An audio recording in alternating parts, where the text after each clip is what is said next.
I call the member for Melbourne. As we head towards an election, it is worth remembering that we have seen 6 years of attacks from this government on Centrelink and on our social payment system and on people who are doing it the toughest. For 6 years, the government has punished people through Centrelink instead of supporting them. We've seen the disastrous robo-debt recovery program, the expansion of the cashless welfare card, outsourcing of staff to private companies like Serco, demerit points, work for the dole and, of course, the community development program. And the rates of Newstart and youth allowance and other payments remain outrageously low. They lock people into poverty. And in a country like Australia, we should have a fair and accessible system that provides people with a safety net when they need it.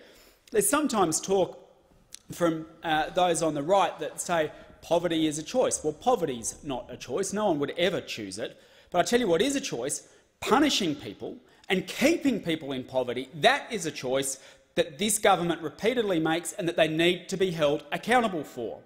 And as we debate this appropriations bill and await tonight's budget, I want to share with the House the stories of people in my electorate who, as a result of this government's decision to raise money not by going after the top end of town but instead attacking those who are least in a position to be able to afford it, I want to share some of the stories of people in my electorate who have faced the consequence of this government's failure.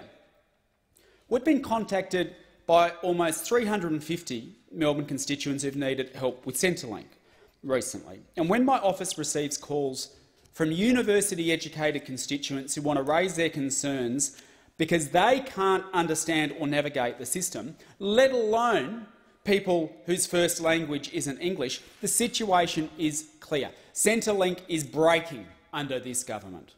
Melbourne constituent Bridget contacted my office after her claim for youth allowance that she had made 4 months earlier still hadn't been processed.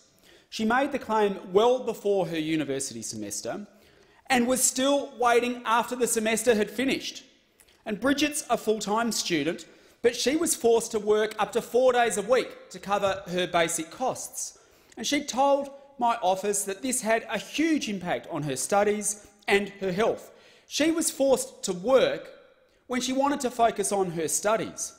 And after my office contacted Centrelink, her claim progressed, but she was told by then she was no longer eligible for youth allowance because she was earning too much. You don't process their claims, you force them to go to work, and then you say we're not going to give you any of your payments because you're earning too much. My constituent was forced to work because her claim took more than 4 months to be processed, only to be told by the government the situation the government forced her into then excluded her from receiving the support that she needed. One constituent contacted my office after making a claim for Austudy that still hadn't been finalised more than 3 months later. She went without any income support from the government for more than 3 months, struggling to pay bills and rent, and couldn't work because her degree required her to do 14-week full-time placements, so she wasn't in a position to be able to go and work. Another Melbourne constituent contacted my office after her disability support pension was cancelled in July last year without notice.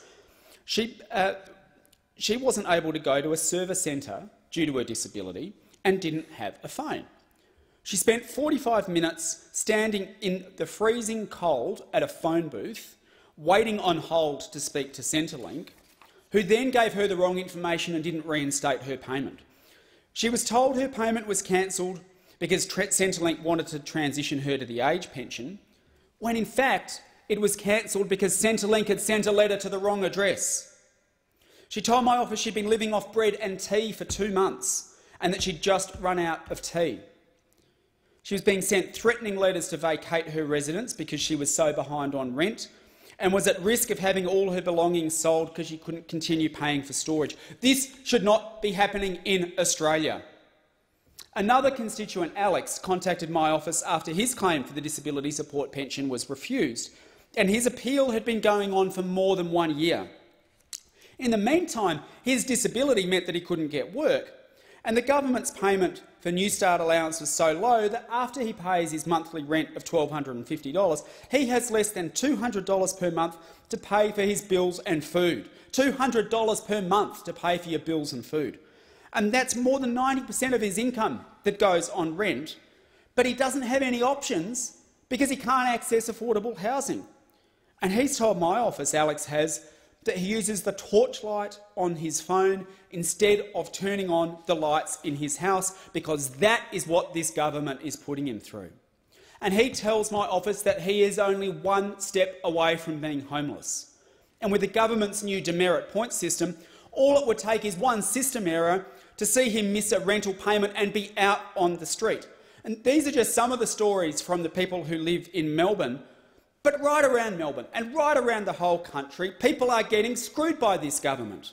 The truth is that people accessing Centrelink will never match the big donations to the big parties of the big banks, developers and coal companies, so they're seen as easy targets for budget cuts and punitive attacks. But it is shameful.